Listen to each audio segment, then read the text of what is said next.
안녕하세요. 쓸데없이 공부 많이 하는 언니들 쓸고 언니입니다.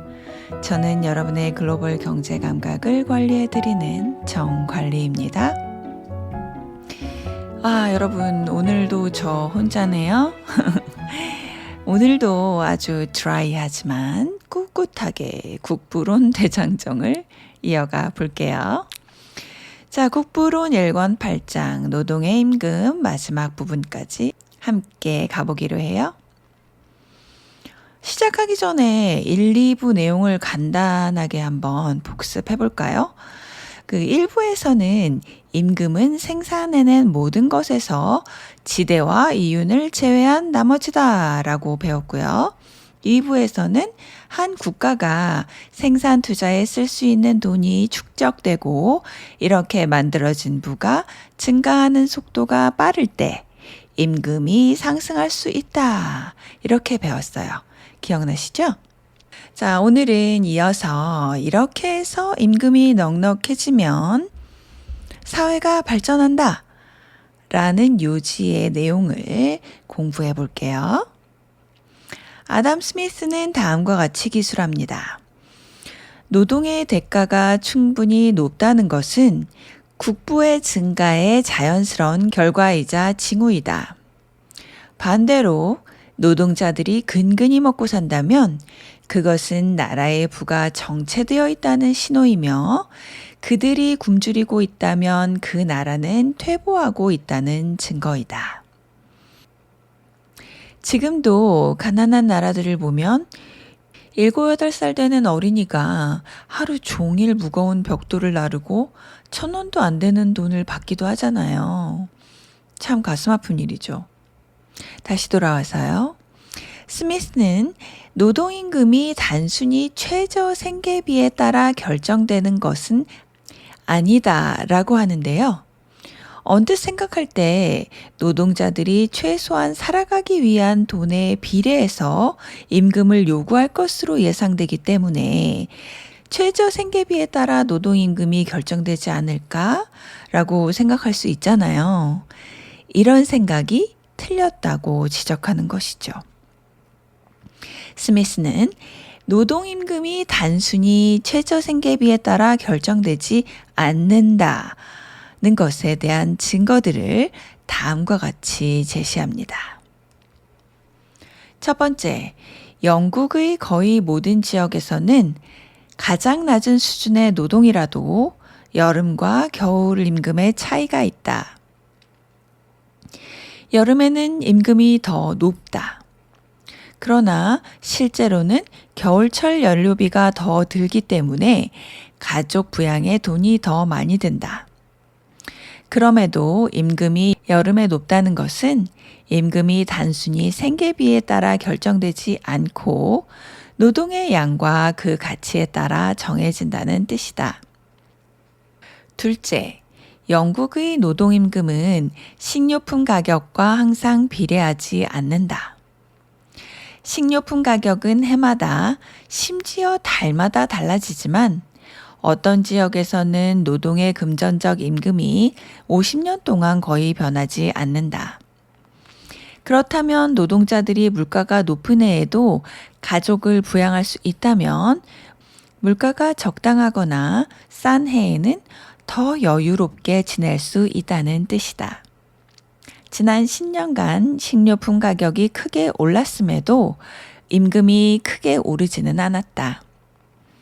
이는 임금이 물가보다는 노동의 수요의 증가에 더 영향을 받았기 때문이다. 물가가 올라도 내 월급이 오르지 않는 것은 1700년대나 지금이나 똑같은가 봐요. 갑자기 좀 슬퍼지네요.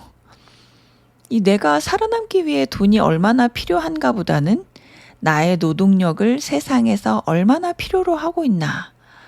이것으로 임금이 정해지는 것은 예나 지금이나 변함이 없네요.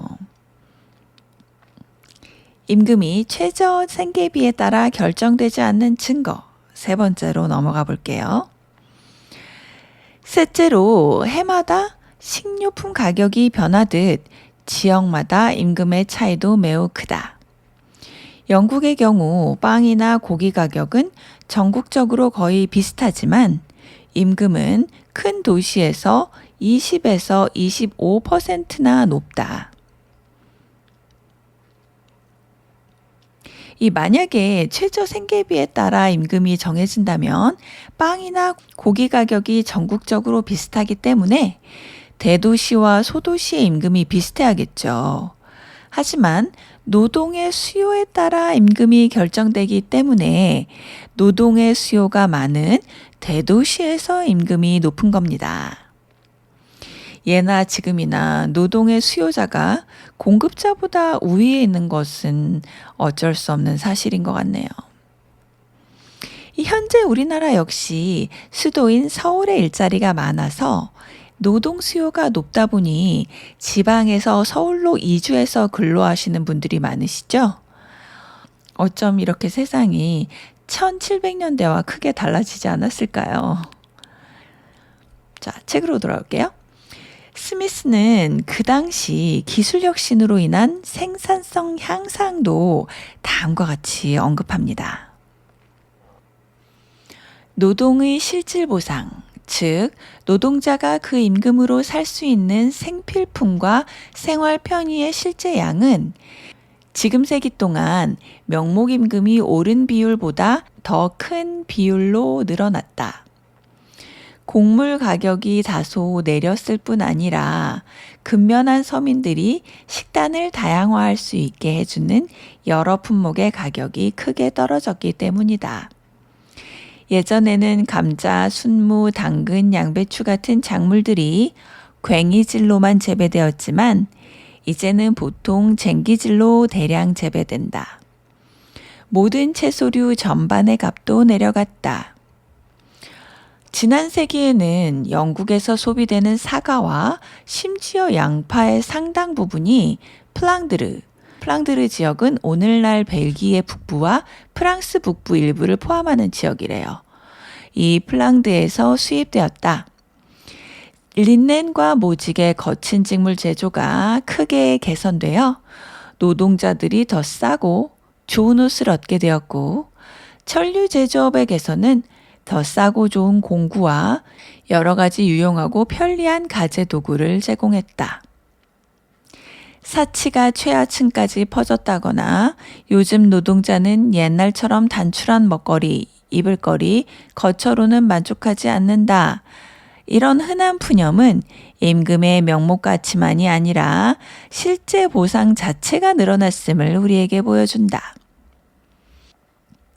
민중 하층의 형편이 이렇게 나아진 것을 사회 전체의 이익으로 보아야 할까? 아니면 불편으로 보아야 할까?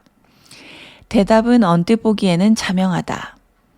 하인, 노동자, 각종 장인 등은 모든 큰 정치 사회에서 압도적 다수를 이룬다. 그러니 다수의 형편을 개선하는 일이 전체 사회의 불편일 수는 없다. 구성원의 대다수가 가난하고 비참한 사회가 번영하고 행복할 리 없다. 더구나 먹고 입고 거처를 제공하는 이들이 자신의 노동 산물 중에서 자기들 또한 제대로 먹고 입고 살 만큼의 몫을 갖는 것은 공평한 일이다. 민중 하층의 형편이 나아지는 것은 사회 전체의 이익이다. 이 부분에서 제레미 벤담의 공리주의가 떠오르더라고요. 스미스와 벤담 모두 다수의 복지를 사회의 궁극적 목표로 본다는 점에서 공통점이 있습니다. 단 스미스는 경제학의 틀 속에서, 벤담은 도덕적 틀 속에서 말하고 있다는 점이 다르죠. 스미스는 다수의 노동자가 가난하고 비참하면 사회 전체가 번영할 수 없다. 즉, 사회의 부는 다수의 생활 향상과 함께 가야 한다. 라고 주장하고 있어요. 한편 벤담은 사회의 제도나 행위의 정당성은 얼마나 많은 사람에게 행복을 주는가로 평가되어야 한다라고 주장하죠. 이 벤담의 유명한 말 들어보셨을 거예요. 최대 다수의 최대 행복. 전 중학교 때 사회 시간에 배웠던 기억이 나는데요. 어쨌든 스미스와 벤담 두 분 모두가 개인의 이익의 합이 사회 전체의 선이다 라는 집합적 행복의 관점을 공유하고 있는 거죠. 다시 국부론으로 돌아올게요. 스미스는 노동임금을 설명하면서 결혼에 대한 의견을 다음과 같이 제시해요. 좀 긴데요. 제가 쭉 읽어볼게요. 가난은 분명 결혼을 주저하게 만들지만 항상 결혼을 막지는 않는다. 오히려 출산에는 유리한 듯 보이기도 한다. 굶주린 하일랜드의 여인이 20명이 넘는 아이를 낳는 일이 드물지 않은 반면 호화롭게 사는 귀부인은 종종 아이를 갖지 못한다. 사치는 쾌락의 욕망을 부추길지는 몰라도 생식 능력은 언제나 약화시키고 종종 완전히 파괴한다. 가난이 비록 출산 자체를 막지는 않아도 아이를 길러내는 일에는 극히 불리하다. 씨앗이 뿌려지더라도 너무 차갑고 험한 토양과 기후에서는 금세 시들어버린다. 스코틀랜드 하일랜드에서는 아이가 20명 태어나도 살아남는 아이가 둘도 안 남는 일이 드물지 않다고 한다. 많은 노장 장교들이 내게 말하길 그 지역에서는 연대를 보충하기는커녕 원래 병력조차 유지하지 못했다고 한다. 병영 주변에는 건강한 아이들이 많이 보이지만 13살, 14살까지 자라는 아이는 매우 적다. 어떤 곳에서는 태어난 아이의 절반이 4살이 되기 전에, 많은 곳에서는 7살이 되기 전에, 거의 모든 곳에서는 9살, 10살이 되기 전에 죽는다. 이 높은 유아 아동 사망은 어디에서나 서민층 아이들에게 두드러지는데 그들은 상류층만큼 아이를 돌볼 형편이 못되기 때문이다. 교화원이나 교구 자선으로 자라는 아이들의 사망률은 서민층보다도 더 높다. 모든 동물의 종은 먹이 공급에 비례하여 자연스럽게 번식하며 그 한계를 넘어서 번식할 수는 없다. 무병사회에서는 생계의 어려움이 인간 종의 번식을 제약하는 것이 하층민에게서만 적용되는데 하층민이 낳은 아이들 중 상당수는 사망하게 된다. 이런 내용에 이어서 스미스는 임금 수준이 인구 증가율을 조절한다며 인구 조절 메커니즘을 언급합니다. 이해하기 어려운 부분이라서요. 이 내용을 직접 읽기보다 요약해서 핵심을 알려드릴게요. 임금이 높으면 노동자들은 아이들을 잘 양육할 수가 있어서 인구가 증가하고 임금이 낮으면 아이들이 성인까지 살아남지 못해 인구가 줄어듭니다. 결과적으로 노동력에 대한 수요가 사람의 공급, 즉 출생이죠. 이 사람의 공급을 자동적으로 조절한다는 거예요. 즉, 노동시장에도 보이지 않는 손이 작동한다는 논리인 거죠. 이 보이지 않는 손이 아주 무서운 손이에요. 그죠? 이 부분은 생물학적 인구 메커니즘을 경제법칙과 연결한 이 매우 선구적인 통찰로 평가받고 있습니다. 그리고 멜서스의 인구론에 직접적인 영향을 주었는데요. 멜서스는 스미스의 사상을 이어받아 다음과 같은 명제를 내놓았죠. 식량은 산술급수로, 인구는 기하급수로 증가한다. 바로 이 명제요. 즉, 임금이 높아져 인구가 늘면 곧 다시 임금이 낮아지고 그로 인해 인구 증가가 멈추는 자연적인 제약이 생긴다. 이런 설명을 합니다. 스미스가 임금이 인구를 조절한다 라고 주장했다면 멜서스는 인구는 생계수단, 즉 임금과 식량이죠. 이 생계수단을 초과할 수 없다며 같은 주장을 다른 각도로 표현합니다. 자, 다시 국부론으로 돌아와서요. 스미스는 사회 부의 정도에 따른 민중의 삶에 대한 태도도 설명하는데요. 읽어볼게요. 사회가 부의 완전한 충만에 이르렀을 때보다는 더 많은 획득을 향해 전진하는 진행기에 노동대중, 즉 민중 다수의 처지가 가장 행복하고 쾌적해 보인다. 정체기에는 팍팍하고 쇠퇴기에는 비참하다. 진행기에는 모든 신분층이 밝고 활력 있는 상태이며 정체기에는 침울하고 쇠퇴기에는 우울하다. 후한 임금은 번식을 북돋을 뿐 아니라 서민들의 근로 의욕도 높인다.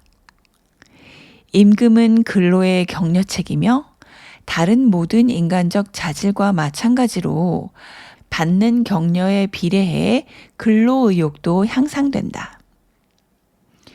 풍족한 생계는 노동자의 체력을 증진시키고 형편을 더 낮게 만들 수 있다는 편안한 희망, 나아가 언젠가 안락하고 풍족하게 여생을 마칠 수 있다는 기대는 그로 하여금 자신의 힘을 최대한 발휘하게 만든다.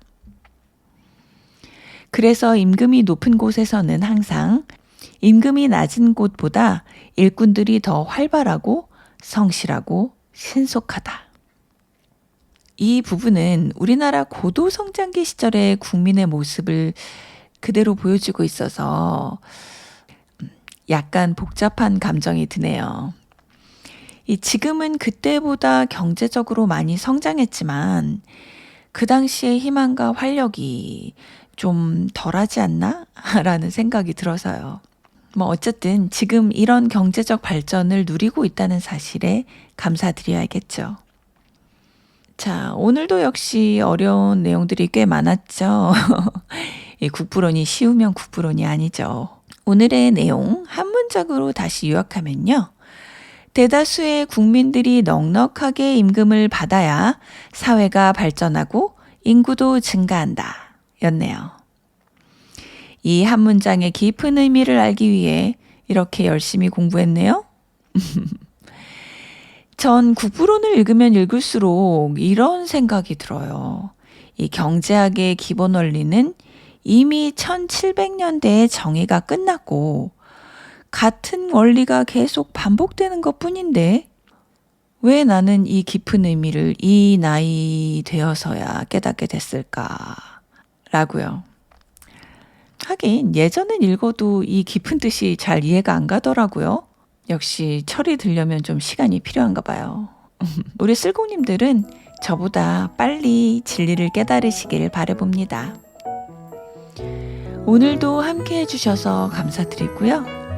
이 3회 연속 국부론 딱딱한 내용 공부하시느라 수고 많으셨어요. 이 국부론은 몇 회 좀 쉬었다가 다시 돌아올게요.